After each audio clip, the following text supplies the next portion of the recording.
Olá, boa tarde, meu querido professor Alisson Leandro Mascaro. Muito bom revê-lo aqui, como sempre, na TV 247. Tudo bem? Querido Leonardo Atush, boa tarde, que alegria revê-lo, rever a todas e todos da TV 247. Quero também mandar um abraço especial à nossa querida Daiane Santos. Muito bom ter você aqui, Alisson, e nesse contexto que a gente tem acompanhado, quer dizer, já há bastante tempo, um contexto de perseguição, não vamos entrar nos detalhes, quer dizer, você é alvo de uma implacável perseguição jurídica, judicial, lawfare, enfim, midiática, né, de todas as formas, mas a sua voz não será calada e é muito bom que você tenha a disposição de dialogar conosco aqui sobre o que realmente importa, né, que são os temas da conjuntura nacional e internacional. Então, obrigado mais uma vez em nome de toda a nossa comunidade, que eu tenho certeza que te apoia aqui de maneira incondicional. Sou eu que agradeço, querido Leonardo, a você, que é o Emílio Zola desse nosso tempo, e a todas e todos, queridas e queridos. Muito obrigado. Vamos lá. Alisson, hoje eu queria começar. A gente sempre faz a efeméride, né, no Bom Dia 247. Eu não pude participar, infelizmente, porque eu estava na transição de um site, de uma tecnologia para outra do site. Mas hoje é um dia muito especial para os nossos dois colegas da manhã, o Lejane Mihan e o Zé Reinaldo Carvalho, que é o aniversário de 105 anos do Partido Comunista da China.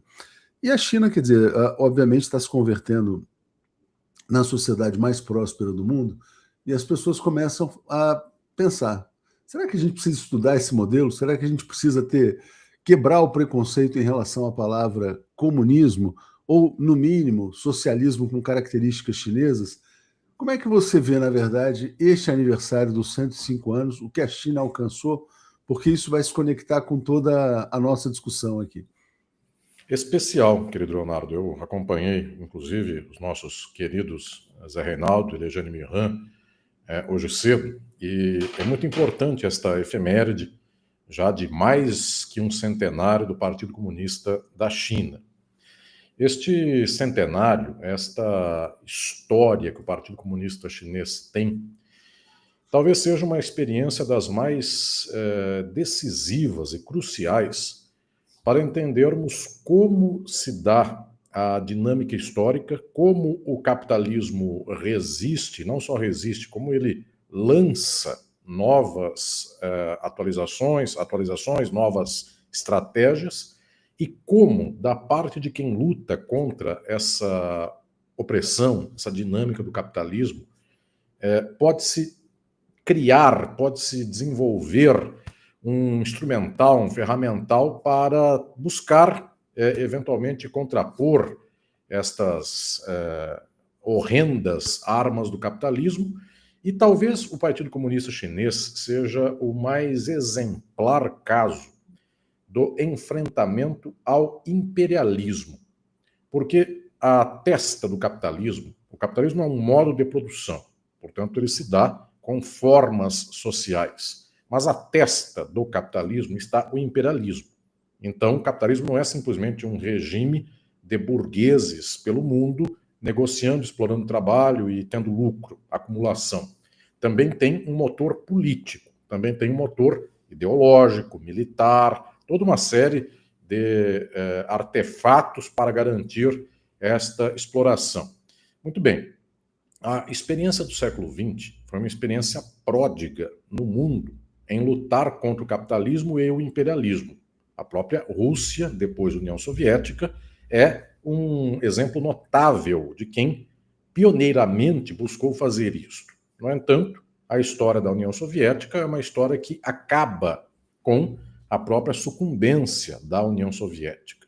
E outras experiências de luta socialista no mundo, elas tiveram muita proeza, elas tiveram muita qualidade, mas também foram atravessadas pelo imperialismo, pela contraposição dos poderes burgueses do mundo, e se não acabaram, padecem muito. Então eu digo que, por exemplo, as experiências africanas foram muito perseguidas, foram muito destroçadas. A maior parte dessas experiências retrocedeu.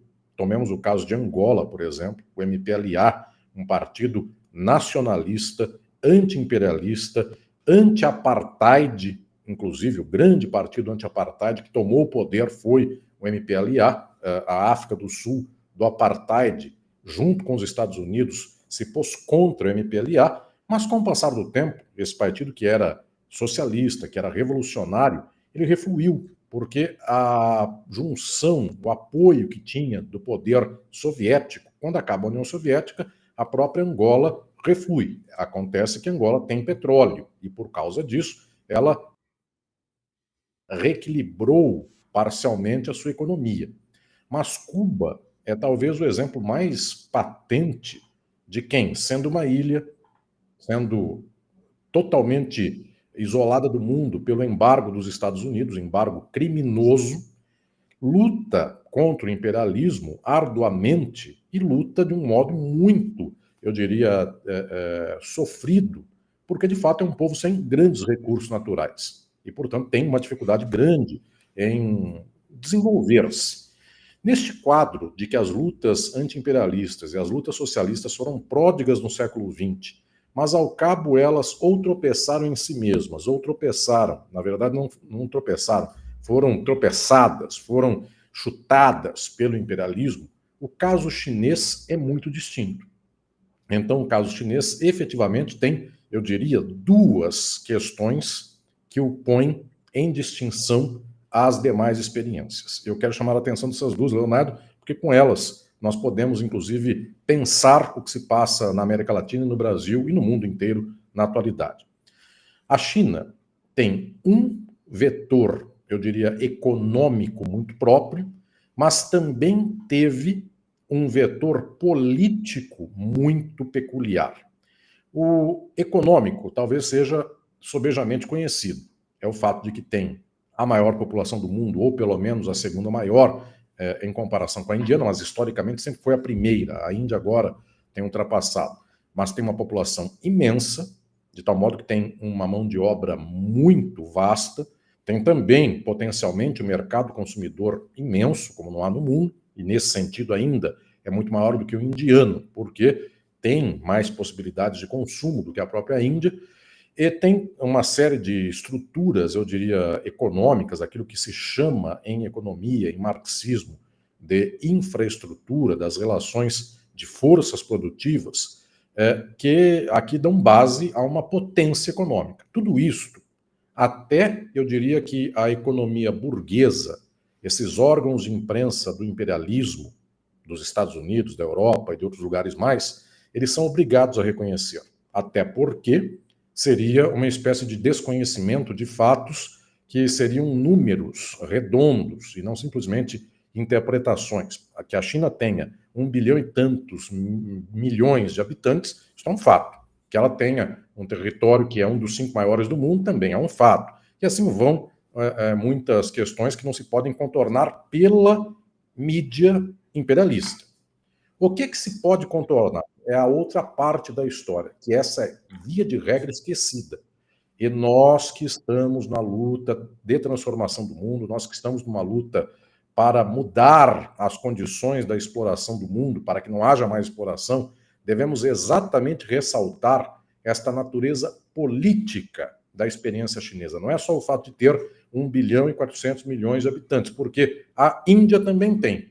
E não levou o povo a uma dinâmica tamanha de crescimento como a própria China faz. O que a China teve? Ela teve essencialmente, fundamentalmente, uma revolução que organizou a soberania do próprio povo chinês, que criou um exército popular. Esse exército varreu as velhas instituições do poder chinês, que era um poder submetido ao imperialismo, portanto, a velha monarquia, portanto, a submissão à Inglaterra, os tempos de colonização do Japão, depois o predomínio, a tentativa constante de predomínio estadunidense, tudo isso foi varrido do mapa pela Revolução Chinesa, por Mao Tse-tung à testa. Só que, além disso, que já é notável, a Índia não teve isso. A Índia fez uma transição por alto. A Índia, ela evitou, eventualmente, derramamento de sangue no tempo da independência e, até hoje, o sangue do indiano ou é escorrido ou é sugado pela estrutura estamental, estrutura capitalista, estrutura burguesa e pela pobreza que se organiza na sociedade. Portanto, a China fez exatamente aquilo que era o enfrentamento de um tempo histórico. Isto garantiu à China um exército independente, garantiu uma mobilização popular, garantiu que a experiência de enfrentar os variados imperialismos, tanto da Inglaterra no século XIX, quanto do Japão no século XX, depois também os Estados Unidos, toda essa experiência amalgamou as instituições da própria China. E houve mais um dado político, este esquecido talvez da maioria, mas aí é esquecido de modo deliberado. O que aconteceu com a China foi exatamente a vidência espetacular de Mao Tse-tung, que foi o único grande líder político do século XX a perceber que precisava dar um passo de luta ideológica e não simplesmente dar uma ração ideológica ao seu povo, como qualquer país do mundo fez. Era preciso fazer uma batalha das ideias e dos afetos. Esta batalha para romper com uma sociedade colonizada, uma sociedade estratificada, uma sociedade de hierarquia de classes. Esta batalha chamou-se ao tempo da década de 1960 Revolução Cultural.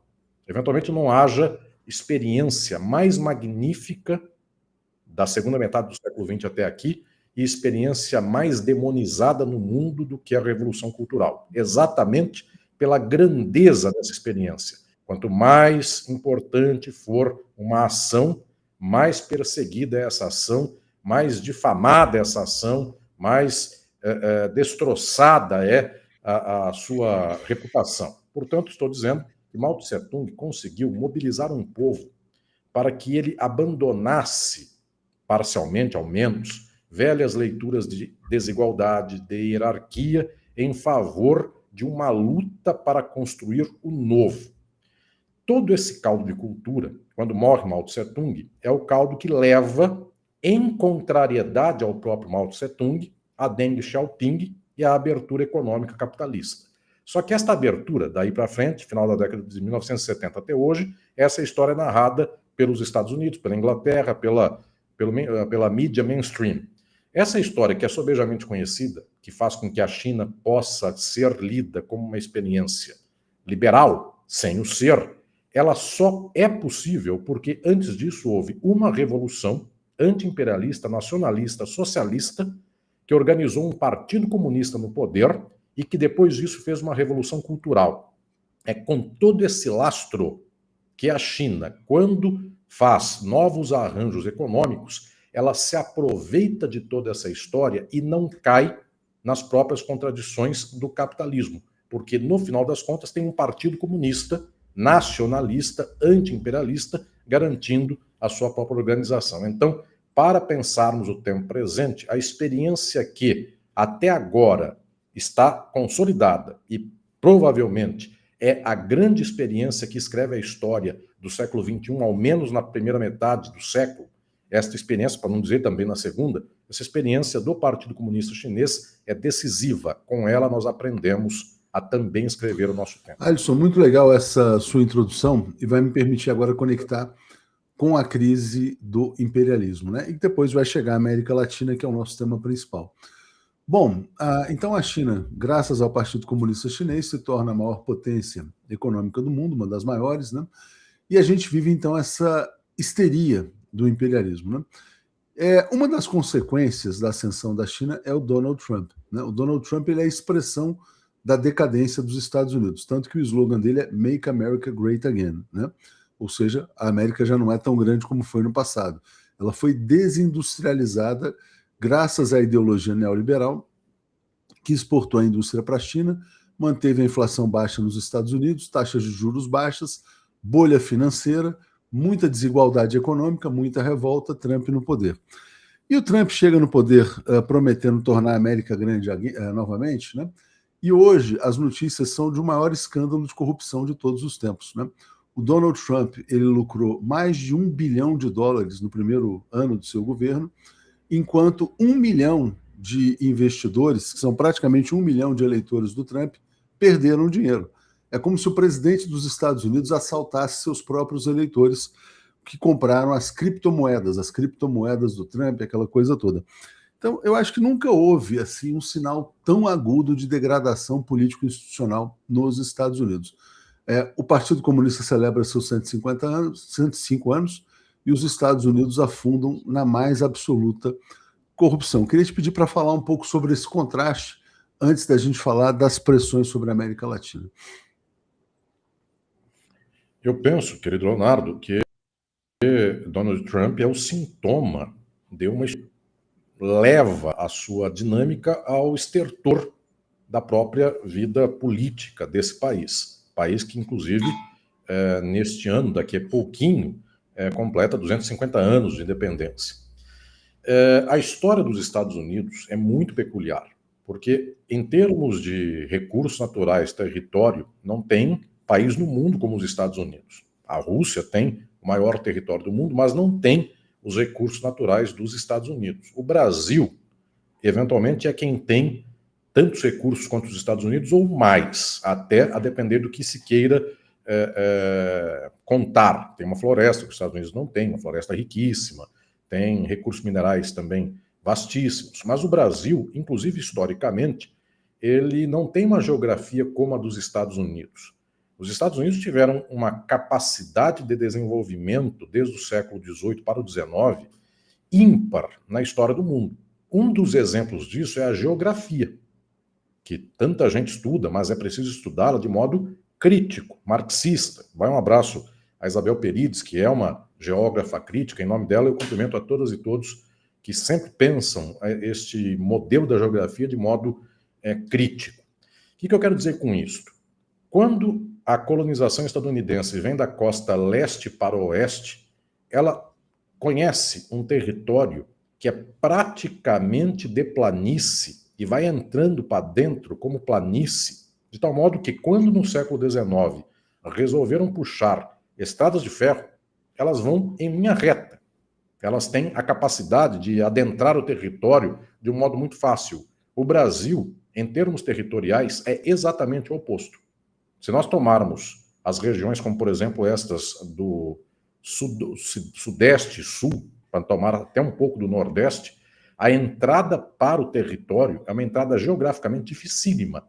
Quando se chega em São Vicente, para andar 50 quilômetros para dentro é praticamente impossível, porque vem a Serra do Mar. No Rio de Janeiro, para entrar para as Minas Gerais é a mesma coisa. No Espírito Santo, a mesma coisa. Metade da Bahia, a mesma coisa, porque logo na Bahia tem a Chapada. Então, nós temos uma dificuldade enorme em desenvolver a infraestrutura do Brasil por conta da própria geografia do Brasil. E quando se chega por cima na Amazônia, também a dificuldade não é essa do relevo de montanhas, mas é de outro nível, também é igual. O que estou dizendo é que os Estados Unidos tiveram a possibilidade de, no século XIX, rasgar estradas de ferro de ponta a ponta, não é só porque eles tiveram mais empreendimento industrial, é porque a geografia deles era melhor do que a do Brasil.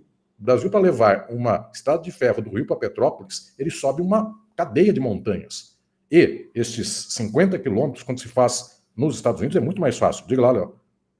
Não só a geografia, mas também a questão das fontes. Você falou dos recursos naturais, né? Eu já conversei com o Guilherme Estrela, tá? Muitas vezes as pessoas comparam, por que os Estados Unidos arrancaram no século XIX e o Brasil ficou parado? Aí algumas pessoas tentam atribuir, a colonização inglesa era melhor do que a portuguesa, era isso, era aquilo, era o reinado, era a república. E o Guilherme Estrela costuma dizer o seguinte, basicamente eles tiveram acesso a fontes de energia que o Brasil não teve, né? As descobertas de petróleo, a energia que gerou o desenvolvimento nos Estados Unidos, ela veio antes. Então não tem uma diferença, não tem uma qualidade superior do povo, da colonização, das instituições, são condições materiais, segundo o Guilherme Estrela. E agora você está colocando condições geográficas também, sim, né? E também com mais um detalhe que nós também nos esquecemos, a grande qualidade, porque é qualidade, da ambiência do Brasil nos trópicos. A vida é melhor, a vida é menos, eu diria, limitada, ela nos possibilita a interação social de modo mais amistoso, tudo isso. Ao cabo, quando vem o capitalismo e quando vem a industrialização, acaba por ser um déficit. E por que isto?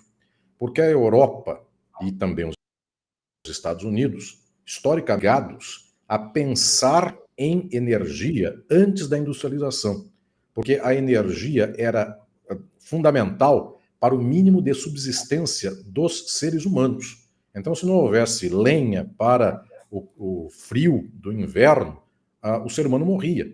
E no Brasil, basicamente, boa parte da estratégia de vida de quem está nos trópicos não é para se preservar no frio, é para se preservar do calor. Então, quanto mais aberto, melhor. Ou seja, a própria cultura de quem vive no frio exige um pensamento sobre energia. E a cultura de quem vive no calor exige um pensamento sobre não bloquear a sua própria vida, de tal modo que a varanda, o cobogó, uma série de elementos que são nossos, brasileiros, mas que não são da cultura de países frios. Só que esses países frios, a vida inteira buscando como queimar lenha, depois acaba a lenha porque eles devastam uma floresta. Agora sobra o que para queimar? Nessa história descobrem carvão, descobrem outros meios. O petróleo, uma vez descoberto, serve para alguma coisa para a vida de subsistência antes da industrialização. Quando vem a industrialização, tem todas as experiências de busca de fontes de energia. O Brasil tem o contrário. O Brasil, se descobrisse petróleo, olharia para aquilo no século XVI, XVII e consideraria um estorvo a água que estavam tomando daquele rio ou daquele poço que estavam cavando. Portanto, a lógica é outra, que em algum momento revela, inclusive, que os Estados Unidos deslancharam. Mas por que eu estou dizendo isso? Não se deve produzir uma ideia da excepcionalidade estadunidense, porque o povo é muito bom, porque a colonização é melhor. Os escravagistas dos Estados Unidos não têm uma vírgula de menos piores do que os brasileiros. E estou para dizer, inclusive, que a ver como andou lá a libertação da escravidão dos Estados Unidos, quiçá são até piores. Portanto, não tem aqui nenhum elemento. E também, no nível daquela acepção moral, esta propaganda de que o protestantismo ele é mais empreendedor, ele é mais liberto do que o catolicismo, na verdade, no questão de empreendimento até pode ser, porque é uma indiferença em relação ao outro. Mas moralmente, sempre a história da filosofia teve muito olhar crítico em relação a essa característica protestante que depois dá nos Estados Unidos imperialistas. Esse imperialismo é, de fato, muito nocivo moralmente. Então, o que eu estou dizendo é que essa história que fez os Estados Unidos serem a potência que são do mundo, essa história deveria fazer com que os Estados Unidos fossem o país mais generoso do mundo, o país mais aberto do mundo, o país que mais aprendesse com seus erros e erros e acertos dos outros, e, incrivelmente, a forma de constituição dos Estados Unidos é o contrário.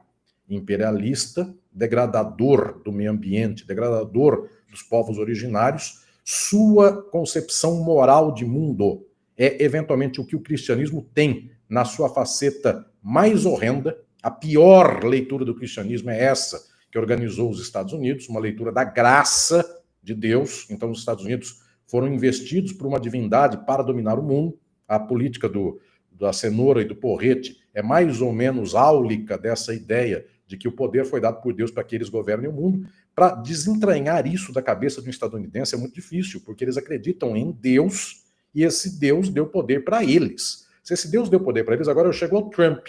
Como é possível que uma figura como essa governe os Estados Unidos pela segunda vez, e não foi segunda vez seguidamente, não foi a reeleição imediatamente, saiu, se viu a desgraça que aconteceu e ainda assim volta a se votar numa figura como essa. E se fizer uma manobra aí eleitoreira ou jurídica e consegue um terceiro mandato, porque seria o segundo consecutivo, mas não o terceiro consecutivo, é capaz de votarem nele ainda de novo, ou então tem chance de chegar lá. Como é possível um negócio como esse? Por uma lógica moral, teológica, por uma forma de constituição cultural horrenda, que é muito típica de certas vertentes religiosas que dizem assim: se ele é o governante é porque Deus quer. Então, no final das contas, para quem vê o Trump governando os Estados Unidos, essa pessoa não pensa assim, que horror. Pensa, olha, Deus tem desígnios que nós não entendemos. Transplantada esta leitura para o Brasil, dá no mesmo. Por que a maior parte das pessoas vota no Bolsonaro, no filho do Bolsonaro, na esposa do Bolsonaro, ou qualquer coisa, ou qualquer pessoa interposta? Porque, no final das contas, se o Bolsonaro governou o Brasil, é porque Deus quis. Essa lógica, ela é o problema. Essa lógica é a nociva. Quando eu falei de Mao Tse-tung, agora há pouco, Leonardo querido me deu a chance de poder falar da Revolução Cultural, era isso que ele desmontava. Era essa percepção de que se alguém é pobre ou alguém é rico, é vontade divina, é vontade do astral, qualquer coisa dessa. Coisa que a Índia não desmonta. Então a Índia tem uma dificuldade enorme, culturalmente, em poder se libertar do regime de castas, de estamentos, porque a plataforma cultural do povo é essa. Por isso Mao Tse Tung disse, é preciso fazer uma revolução cultural. Qual é a possibilidade de revolução cultural nos Estados Unidos hoje? É praticamente nenhuma, porque, no final das contas, nem atrito entre as duas leituras existe. Quem vive na costa leste, quem vive em Nova York, quem vive no nordeste dos Estados Unidos e quem vive lá na Califórnia, no sudoeste dos Estados Unidos, essa gente não tem diálogo com a gente do meião dos Estados Unidos. E ainda que na cidade, porque não é assim, em uma cidade todo mundo é democrata, na outra todo mundo é republicano. Então todo mundo convivendo entre si. Mas eles não têm interface um com o outro, porque a sociabilidade estadunidense protestante é uma sociabilidade individualista. A pessoa sai de casa, vai para o trabalho. No trabalho não conversa com ninguém, volta para casa. Ou seja, não adianta ela cruzar democrata com republicano. Não conversam, se conversam, falam uma coisa muito banal, de tal sorte que não tem cruzamento. E mais, o republicano é o horror que é. O democrata não é quase nada menos pior do que o republicano. O democrata é o neoliberal desgraçado que desmontou o Estado estadunidense e fez o imperialismo neoliberal no mundo e desgraçou sociedades como a brasileira, que fez com que a gente perdesse estatais, a gente privatizasse tudo que tinha e não tinha e vivesse com o povo na miséria que nós historicamente vivemos há muitas e muitas décadas. Democratas e republicanos, com esse caldo de cultura não sai nada. Então, nem para ver uma revolução cultural surgir nos Estados Unidos nós vemos. E aí, Alisson, vamos entrar então na América Latina, né? Quer dizer, você tem esse contexto de ascensão da China, decadência dos Estados Unidos, inclusive no tema da corrupção, né? Escancarada, e esse movimento de conquista da América do Sul, que vem avançando, né? A revista The Economist chamou a América do Sul de Trumpilândia, e ainda disse, isso é bom, né? A revista Economist é uma revista imperialista também, né? Deixa eu só botar esse comentário da Roberta, quando ela fala, Deus quis é retorno da Idade Média, né? Precisaremos de um novo iluminismo? Pois é. Aliás, quando o Bolsonaro ganhou a eleição, teve um assessor dele que botou Deus vult, né? Quer dizer, como se fosse um Deus quis. Mas, e aí, houve a vitória contestada no Peru, vitória contestada na Colômbia, inclusive hoje tem notícia do Ivan Cepeda dizendo que não vai reconhecer se o candidato à presidência dos Estados Unidos não renunciar à cidadania estadunidense, né? E muita gente dizendo o seguinte, quer dizer, falta uma peça, a peça é o Brasil, mas é a peça mais importante, né? E o nosso tema é hoje. O Brasil vai ser a última peça desse efeito dominó na América do Sul, ou o Brasil caminha para uma resistência? As pesquisas ainda apontam a vitória do presidente Lula, e a burguesia nacional tem dado sinais de que não aceita a ideia do Brasil como colônia dos Estados Unidos. Hoje tem um editorial do Estado de São Paulo muito duro contra o Flávio Bolsonaro, dizendo que ele quer entregar o Brasil de mão beijada para o Trump, né? Então, como é que você vê esse dominó na América do Sul e a resistência ou não do Brasil? Alisson, me ouviu? Eu vejo, querido Leonardo, que aí existem dois momentos. O momento imediato e o curso de médio e longo prazo. O imperialismo estadunidense toma, no atual momento, uma característica de hiperimperialismo, como se uma desgraça pudesse ser ainda mais desgraçada, mas os Estados Unidos estão tentando descobrir como é que aumenta o grau da sua desgraça, como é que aumenta a sua atividade, como é que se põe aqui em hiperatividade. Então, taca bomba na Venezuela, tira o presidente da Venezuela legítimo e leva para uma prisão em Nova York, nada acontece, porque a grande questão é essa, enfim, fica lá. E a imprensa internacional, tirando nós, que protestamos contra isso, mas a grande mídia corporativa burguesa acha isso muito correto.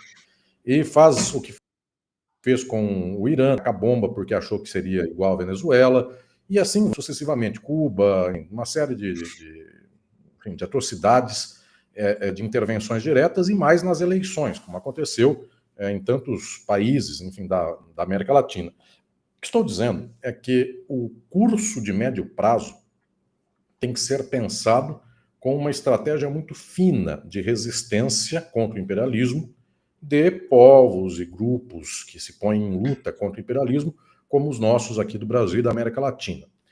Existe uma luta que é de curtíssimo prazo, que é a luta no Brasil, que tem um calendário eleitoral. Então, em outubro, nós estamos no início de julho, agosto, setembro, outubro, temos 3 meses. Nesses 3 meses, nós vamos ver uma espécie de hiperatividade ou hiperinflação ideológica no Brasil, de sensibilização muito elevada da disputa ideológica no Brasil por parte dos imperialistas e dos reacionários. Então, efetivamente, o que nós vamos compreender e observar nesses 3 meses é uma sorte enorme de tentativas para desestabilizar esse quadro. Então, Leonardo querido e todas, queridos e queridas, o que nós perceberemos nesses 3 meses numa tentativa do imperialismo em tomar o Brasil, não só por via militar, mas tomar por voto, como foi o caso da Colômbia, como foi o caso aí do Peru, de tantos outros lugares mais, onde, pelo voto, o povo dá o poder para os Estados Unidos e para o imperialismo. Como é que se vê isso na história recente do Brasil? Nós vamos ter aqui uma espécie de mix entre 2 formas de lidar do imperialismo.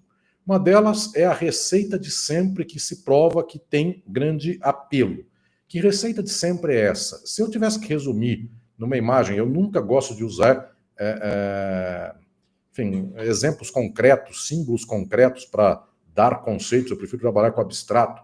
Mas se eu tiver que dar um exemplo para dizer, nesse mix de 2 coisas, vamos tomar algo para simbolizar isso, eu chamaria isso de estratégia Veja, revista Veja, que nos anos 90, 2000, 2010, sempre tiveram, na última semana antes da eleição, uma capa para dar com alguma descoberta de corrupção, alguém que declarou, e alguém que delatou, e alguém que fez tal coisa. Enfim, essa é a fórmula de sempre da imprensa, da mídia burguesa. Eu chamei de Veja, porque a Veja, eventualmente, hoje é uma revista irrisória, tem muito pouca capilaridade e impacto, então eu estou usando uma coisa já passada para nomear um fenômeno que será a Globo passando um oleoduto de dólar, qualquer coisa, enfim, o que vier por aí nesses 3 meses. Então, hoje, Leonardo querido, inclusive, eu vi num desses sites horríveis da mídia burguesa a tentativa de colocar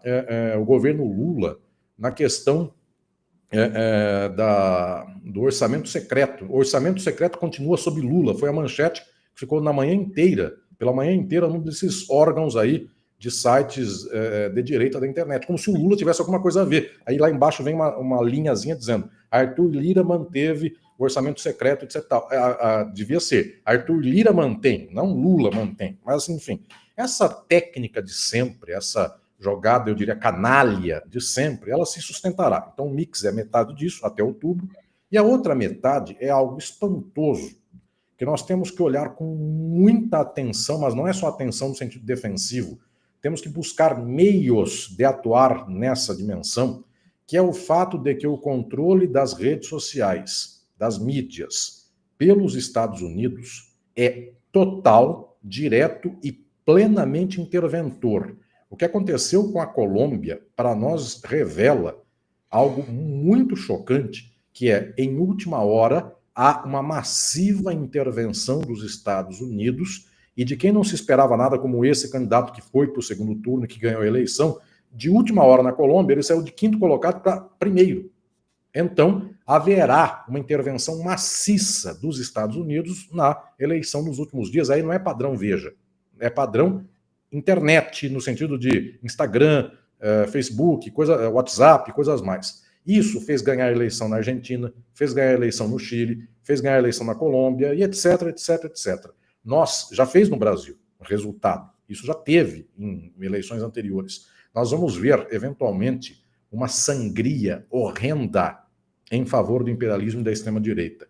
E eu tenho medo de que as forças progressistas do Brasil estejam desapetrechadas, estejam desamparadas de recursos e ferramentas tecnológicas para lutar contra isso. Por isso que eu gritei muitos anos, Leonardo querido também comigo e tanta gente nós gritamos para que o Brasil pudesse ter uma soberania de plataformas de redes sociais. Eu me lembro, Leonardo, querido, que muitos anos atrás eu falava para você e para todas e todos aqui da TV 247, a gente tinha o Orkut e a gente deixou o Orkut acabar. Era só do Brasil, podia ter encampado, trocado de nome, feito modernizações, enfim. Isso, enfim, programadores sabem fazer para equivaler ao Instagram ou algo assim. E nós perdemos. Agora, nós não somos incapazes, nós temos o Pix.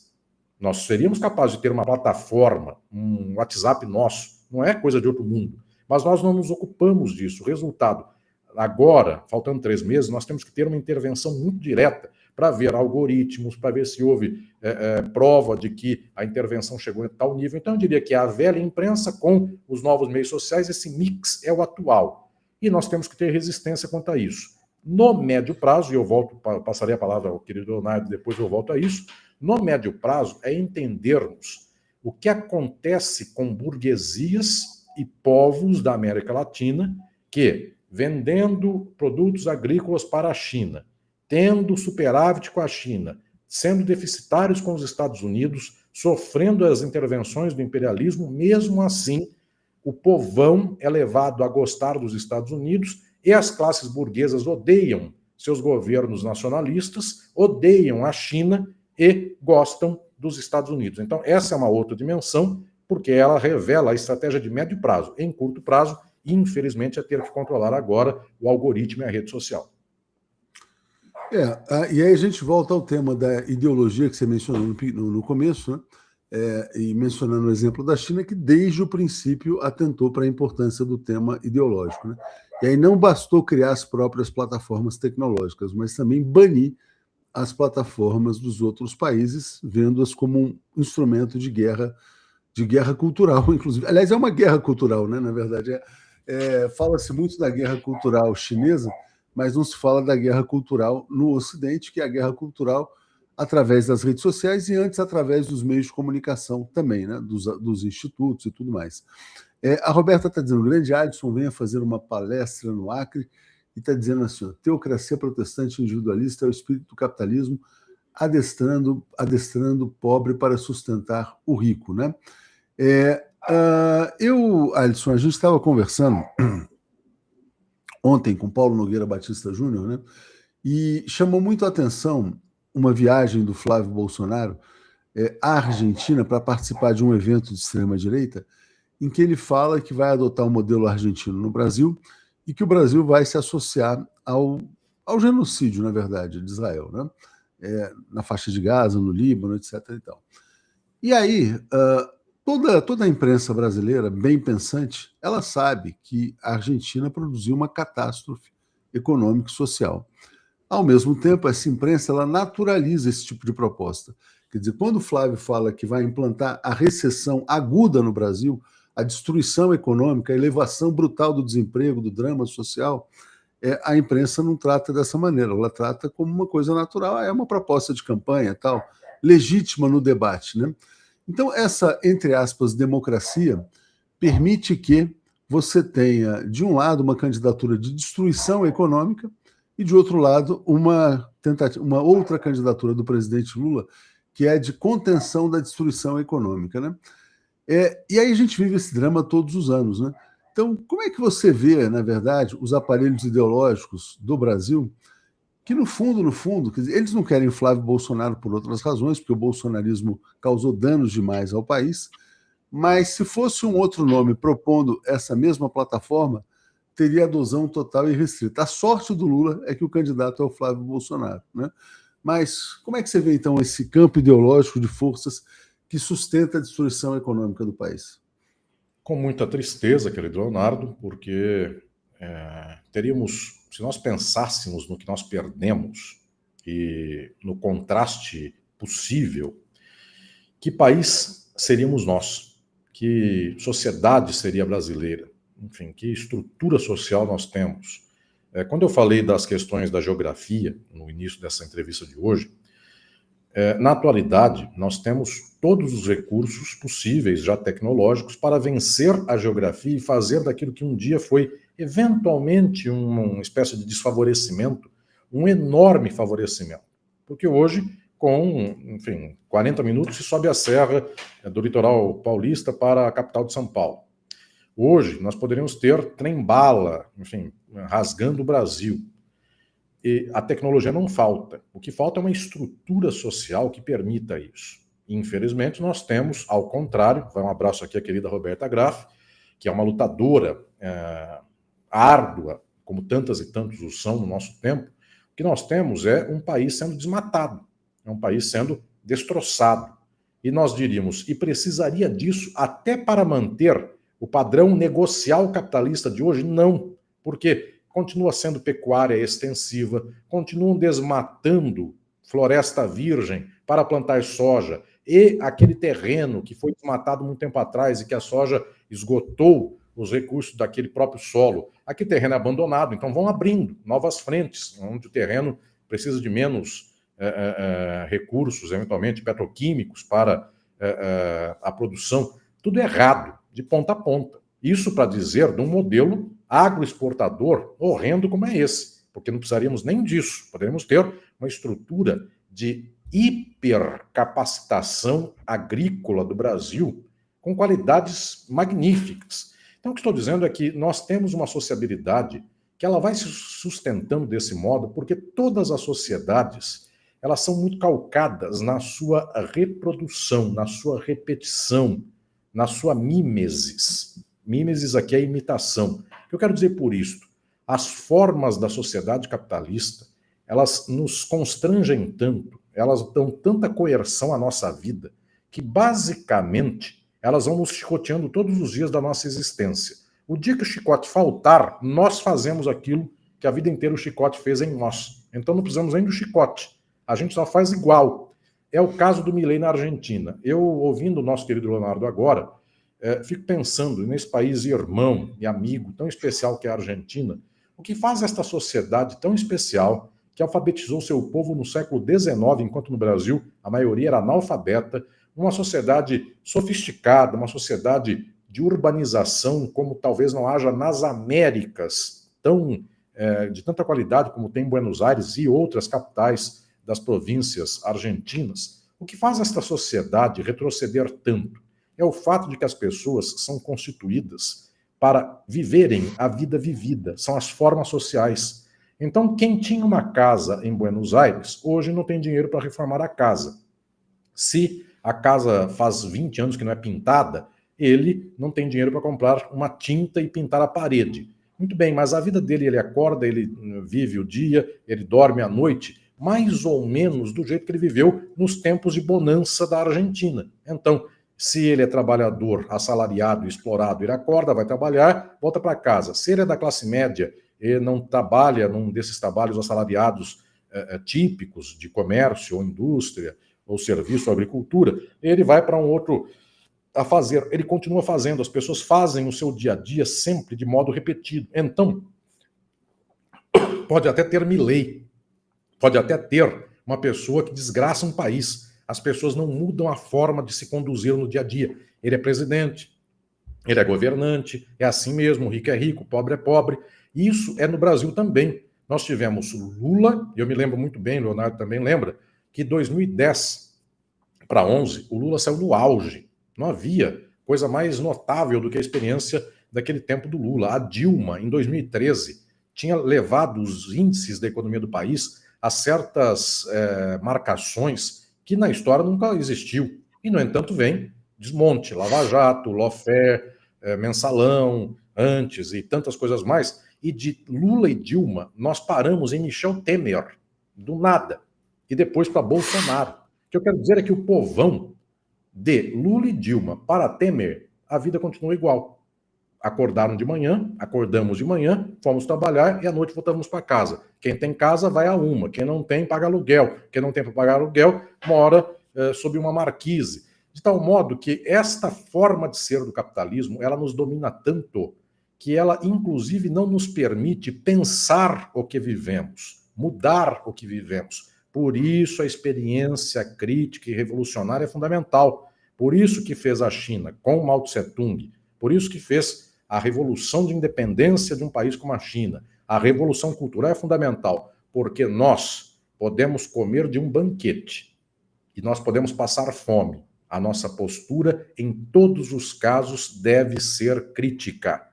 Então, nós devemos nos pôr de pé na luta em qualquer circunstância.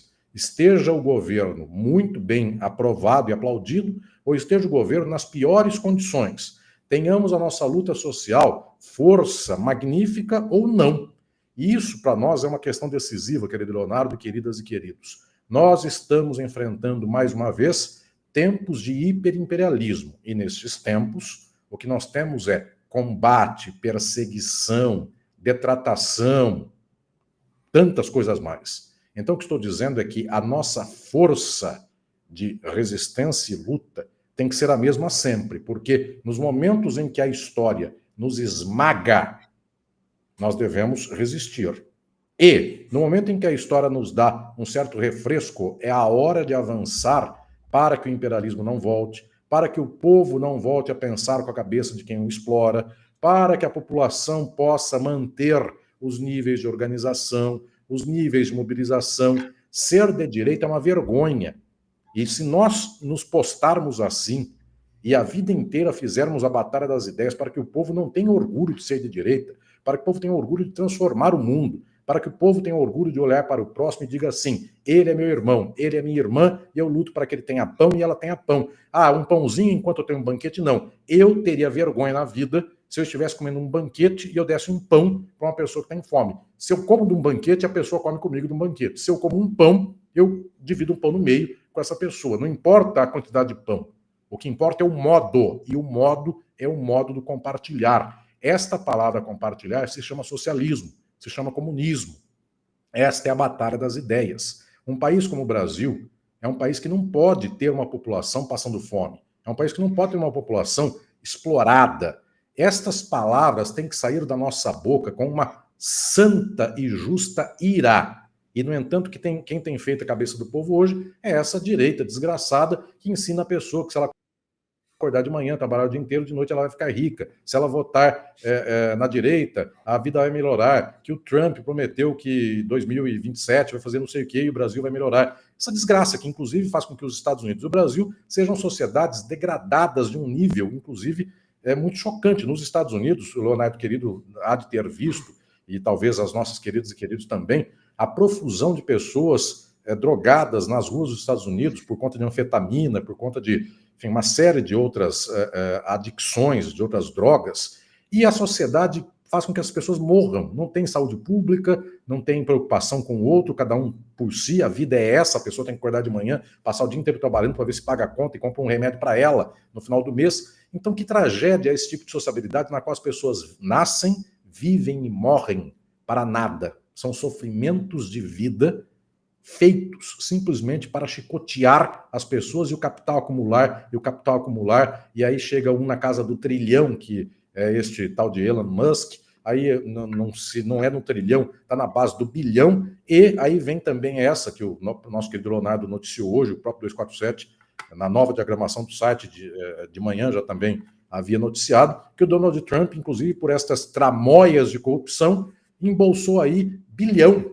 E não é bilhão de real, é bilhão de dólar. Enfim, só com tramóia de criptomoeda. Só isso. Enganando o próprio eleitor, né? Que achava que ia fazer a América grande novamente. Que é o tadinho, é o republicano que foi. Tadinho, enfim, sei lá. Não dá nem pena, né? Não dá nem para ter pena. Nesse caso. Mas, Alisson... Isso só para acabar, Leonardo, querido? Sim, só para acabar. Esse 1 bilhão de criptomoeda não é a única corrupção do Donald Trump. O que ele fez com especulação de petróleo na guerra do Irã leva não sei quantos mais milhões ou bilhões. Ou seja, a conta vai muito longe dessa história. Eu queria te passar, Alisson, só uma última questão. Vamos lá, a pesquisa hoje que saiu, apesar de toda essa pressão dos Estados Unidos, né, ela foi boa para o presidente Lula. Ele ampliou a diferença em relação ao Flávio Bolsonaro no primeiro turno, e a gente percebe, né, vozes aí da classe dominante brasileira dando um chega para lá no Flávio. Estado de São Paulo, hoje tem artigo do Hélio Gaspari também, partindo, e aí a tese é, o Lula fez um governo sem sobressaltos, estamos aí e tal. Não era exatamente um projeto neoliberal, mas também não foi um projeto socialista ali naquela direção, né? Considerando que o Lula chegue ao 4º mandato, o que você acha que ele pode e deve fazer em relação ao tema da batalha das ideias, que não foi feito no terceiro mandato? Eu quero fazer uma preliminar somente a isso, porque eu ainda não dou de bandeja que essa movimentação do último mês e meio seja simplesmente uma falência do bolsonarismo por conta própria. Eventualmente é um ataque da direita à própria direita para viabilizar alguma possibilidade melhor dentro da própria direita. E nós não podemos descartar isso ainda. Esta exótica manifestação da madrasta contra o enteado, ela precisa ser mais bem apurada e mais ponderada em termos de projeto, porque pode não ser só uma coisa para 2030, pode ser um revertério de última hora. E aí, de fato, ainda fingir que se gosta do Lula, tudo bem, ele não fez um governo revolucionário socialista, vamos nele, mas um fingimento. Estão preparando ainda uma alternativa que não seja essa, para que ainda de agora para outubro alguma coisa aconteça. Então, eu ainda não dou de bandeja que esta visualização da imprensa hegemônica, burguesa, de que já não vai mais muito com Flávio Bolsonaro, vamos topar com Lula, de que isto seja assim nos termos do valor de face dessa moeda podre, que é um jornal como desses que se imprimem por aí cada vez menos e que valem, enfim, nada. Pois bem, dito isto, caso seja exatamente isso, ou seja, caso a briga da Michelle com o Flávio seja simplesmente a briga da madrasta com o enteado, e não só uma estratégia para agora, ou uma estratégia para 30, qualquer coisa assim, seja uma estratégia para 30, não para agora, nós temos um governo que será o último governo do presidente Lula, pelas circunstâncias, inclusive, da idade, enfim, das condições que eventualmente aí se apresentem. Teria que esperar mais 4 anos para depois disputar uma outra eleição. O que nós temos nesse quadro? Nós temos uma espécie de tentativa de legado, se é assim que se pode dizer, de quem vai manifestar, eventualmente, a sua própria história de vida nessa tentativa de deixar uma marca final. Fernando Henrique Cardoso, talvez o Leonardo querido se lembre disso, quando Serra perdeu a eleição para o Lula, e que, portanto, o seu pacote de maldades neoliberais já havia sido consolidado como era e não tinha mais o que fazer, nos 3 meses finais do governo de Fernando Henrique Cardoso, ele se pôs a uma espécie de frenesi de contribuições dele para a posteridade. E, incrivelmente, esse frenesi do Fernando Henrique Cardoso nos 3 meses finais foi de políticas de direitos civis individuais. Ele consolidou o Ministério da Defesa, juntou o Ministério da Marinha, Exército, Aeronáutica e Ministério do Estado-Maior das Forças Armadas, fez o Ministério da Defesa e fez uma série de políticas de direitos humanos individuais. Não foi direitos humanos sociais, mas foi uma política ali final, foi um legado. Esse legado não espelhava o governo dele. Esse legado, porque o governo dele foi o contrário disso. Esse legado espelhava mais ou menos uma certa fantasia psicanalítica que o Fernando Henrique tinha na sua história e queria com ela entrar para a história, de que era um homem ilustrado progressista. Então eu quero dizer que os tempos finais de um governo, via de regra, eles, quando podem já soltar um pouco o laço da administração do dia a dia do governo, esses tempos finais revelam muito da alma, da fantasia do governante. No caso do Fernando Henrique foi essa. O Temer e o Bolsonaro não revelaram nada, porque, enfim, a fantasia organizadora do Michel Temer e do Bolsonaro, por respeito a qualquer ser humano, eles também são um ser humano, não vou nem dizer quais seriam, porque também não tem condição nem de inferir o que vem de bom aí. Mas o fato é que o governo Lula, num 4º mandato, o que Lula gostaria de deixar para a história? Não é um socialista, não é um governante de ruptura, não é um governante de um legado de mudança estrutural, é um legado muito calcado naquilo que seria uma espécie de outro caminho, que não é o do Fernando Henrique Cardoso, que é dos direitos sociais.